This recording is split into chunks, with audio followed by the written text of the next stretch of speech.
Champions trophy రెండో semi-final మ్యాచ్లో New Zealand team అదరగొట్టింది. Lahore వేదికగా సౌత్ ఆఫ్రికాతో జరిగిన మ్యాచ్లో ఆ టీం 50 పరుగుల తేడాతో గెలిచి ఫైనల్కు దూసుకొచ్చారు. అది కూడా న్యూజిలాండ్ టీం ఈ మ్యాచ్లో విక్టరీ ద్వారా ముచ్చటగా మూడోసారి ఛాంపియన్స్ ట్రోఫీ ఫైనల్కు చేరుకున్నారు. సో ప్రీవియస్గా న్యూజిలాండ్ టీం 2000 మరియు 2009 ఈ రెండు ఎడిషన్స్లో ఫైనల్కి వచ్చారు.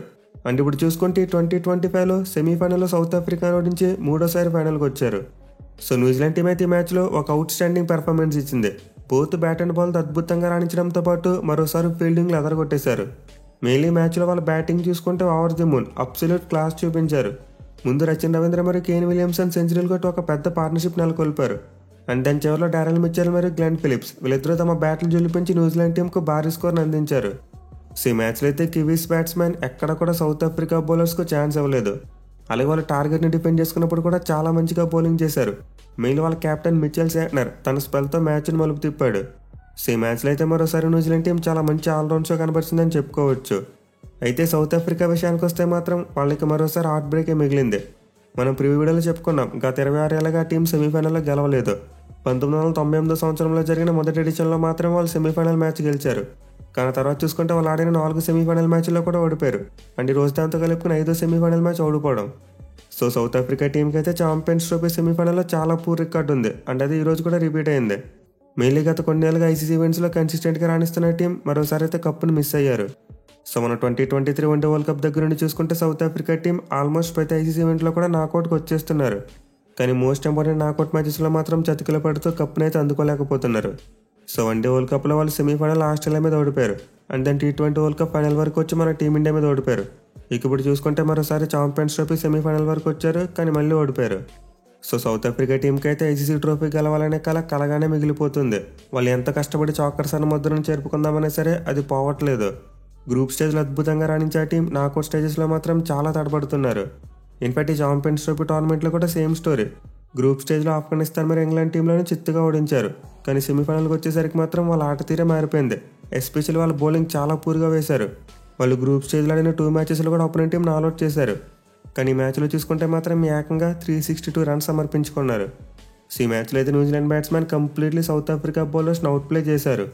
మెయిన్లీ న్యూజిలాండ్ టీం చాలా తెలివిగా సౌత్ ఆఫ్రికా టీం యొక్క వీక్నెస్ని ఎక్స్ప్లాయిట్ చేసింది. సో మనందరికీ తెలిసిందే, ఐసీసీ ఈవెంట్స్లో చేసింగ్ అనేసరికి సౌత్ ఆఫ్రికా టీం ఎప్పుడు కూడా తడబడుతూ ఉంటుంది. దీంతో న్యూజిలాండ్ వాళ్ళు ఈ మ్యాచ్లో టాస్ గెలిచి ముందు బ్యాటింగ్ తీసుకున్నారు. సో న్యూజిలాండ్ టీం అయితే చాలా క్లియర్ ప్లాన్తో వచ్చింది. ముందు బ్యాటింగ్ చేసి స్కోర్ బోర్డు మీద రన్స్ పెట్టాలని చూశారు. అది కూడా 300+ కొట్టాలని చూశారు. అండ్ అనుకున్నట్టే కొట్టారు. దీంతో ఆటోమేటిక్గా సౌత్ ఆఫ్రికా టీం ప్రెజర్లోకి వెళ్ళిపోయింది. అండ్ ఎక్కడ కూడా చేజింగ్లో కంఫర్టబుల్గా కనిపించలేదు.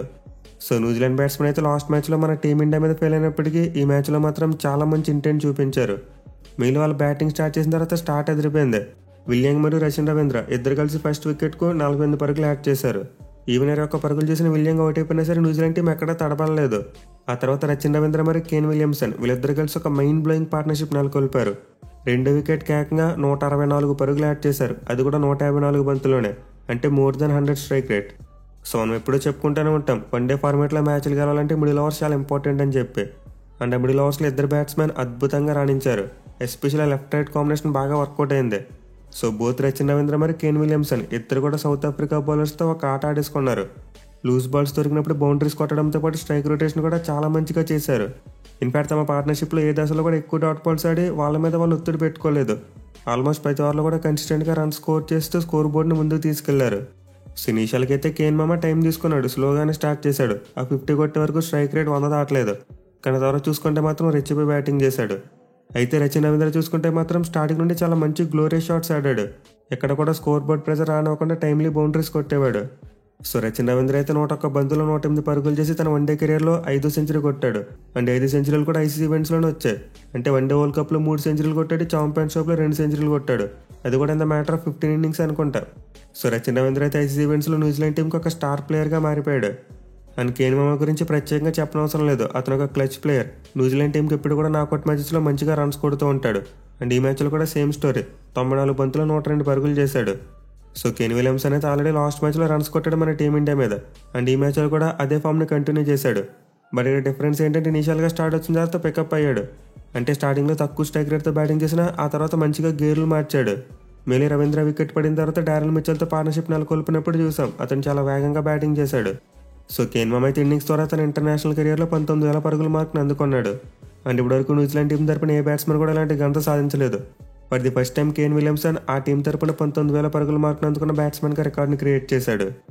ఇక ఇద్దరు సెంచరీన్స్తో పాటు డారెల్ మిచెల్ మరియు గ్లెన్ ఫిలిప్స్ అద్భుతంగా బ్యాటింగ్ చేశారు.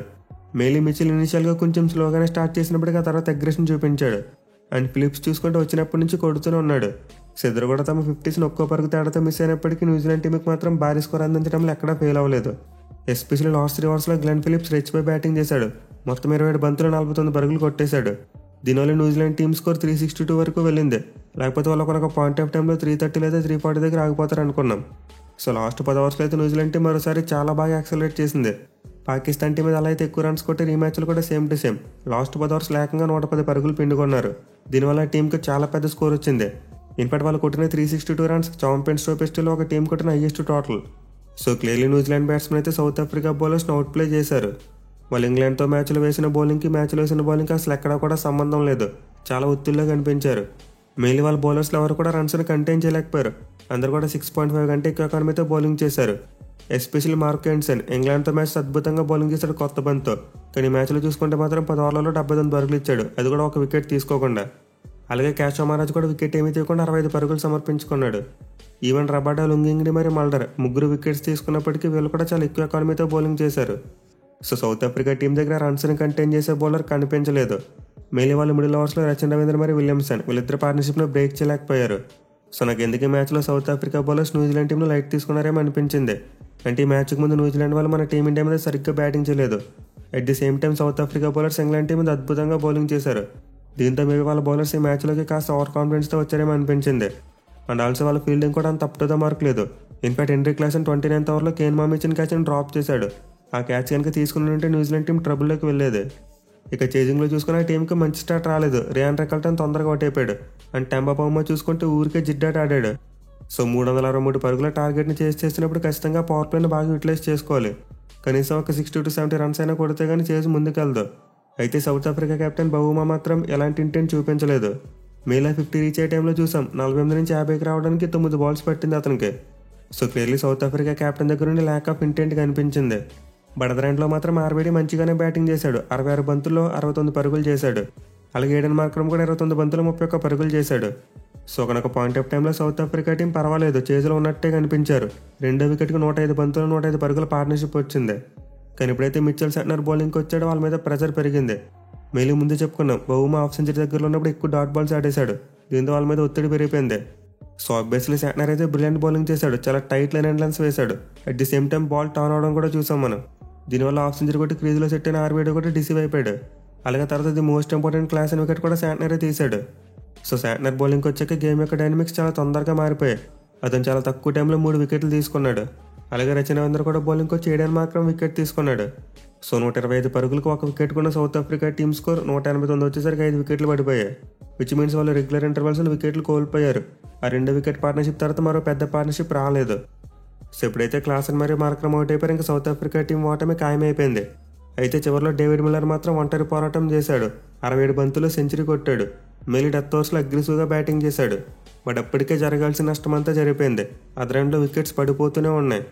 సో నేను చెప్పాలంటే సౌత్ ఆఫ్రికా టీంలో మిల్లర్కు తోడు మరో బ్యాట్స్మెన్ సరిగ్గా ఆడుంటే సరిపోయేది. అంటే మిల్లర్కు తోడుగా క్లాసన్ కనుక సపోర్ట్ ఇచ్చి ఉంటే వాళ్ళు ఈ మ్యాచ్లో గెలిచి ఉండేవారు. ఎందుకంటే లాస్ట్ 15 ఓవర్లలో చూసుకుంటే డ్యూర్ అవడం వల్ల బ్యాటింగ్ బాగా ఈజీ అయింది. సో సౌత్ ఆఫ్రికా టీం అయితే ట్రిక్ మిస్ అయిపోయారు. మిడిల్ ఓవర్స్లో ఎక్కువ వికెట్లు కోల్పోయారు. మెయిన్లీ మనం చూసాం ఆస్ట్రేలియా వాళ్ళు ఇంగ్లాండ్ టీం మీద భారీ టార్గెట్ చేసినప్పుడు వాళ్ళు ఎక్కువ వికెట్లు కోల్పోలేదు. 30th ఓవర్ వరకు వికెట్లను కాపాడుకుంటూ వచ్చారు. అండ్ దాని చివరిలో అటాకింగ్ చేశారు. కానీ సౌత్ ఆఫ్రికా టీం మాత్రం 33 ఓవర్లు అయ్యేసరికి 5 వికెట్లు కోల్పోయారు. సో ఫస్ట్ సౌత్ ఆఫ్రికా బ్యాట్స్మెన్కి అయితే చేసిన అలా గైడ్ చేయాలో తెలియలేదు. కేవలం డేవిడ్ మిల్లర్ మాత్రం ఒక ఎండ్లో నుంచి పోరాడాడు. బట్ ఎనిమిది అతనికైతే మరోసారి బ్యాడ్ లక్. రెండోసారి సెమీఫైనల్లో సెంచరీ కొట్టాడు. అండ్ 2 మ్యాచ్లు కూడా ఆస్ట్రేలియా టీం ఓడిపోయింది. సో డేవిడ్ మిల్లర్ అయితే 2023 వన్డే వరల్డ్ కప్ సెమీఫైనల్లో కూడా ఆస్ట్రేలియా టీం మీద సెంచరీ కొట్టాడు. బట్ ఆ మ్యాచ్లో కూడా సౌత్ ఆఫ్రికా టీం ఓడిపోయింది. కానీ అక్కడ వాళ్ళు టార్గెట్ని డిఫెండ్ చేసుకుంటూ ఓడిపోతే ఇక్కడ చేసినప్పుడు ఓడిపోయారు. సో రీసెంట్గా సౌత్ ఆఫ్రికా టీం ఆడిన 2 సెమీఫైనల్ మ్యాచ్లో కూడా మిల్లర్ ఒంటరి పోరాటం చేశాడు. కానీ టీంను మాత్రం గెలిపించలేకపోయాడు.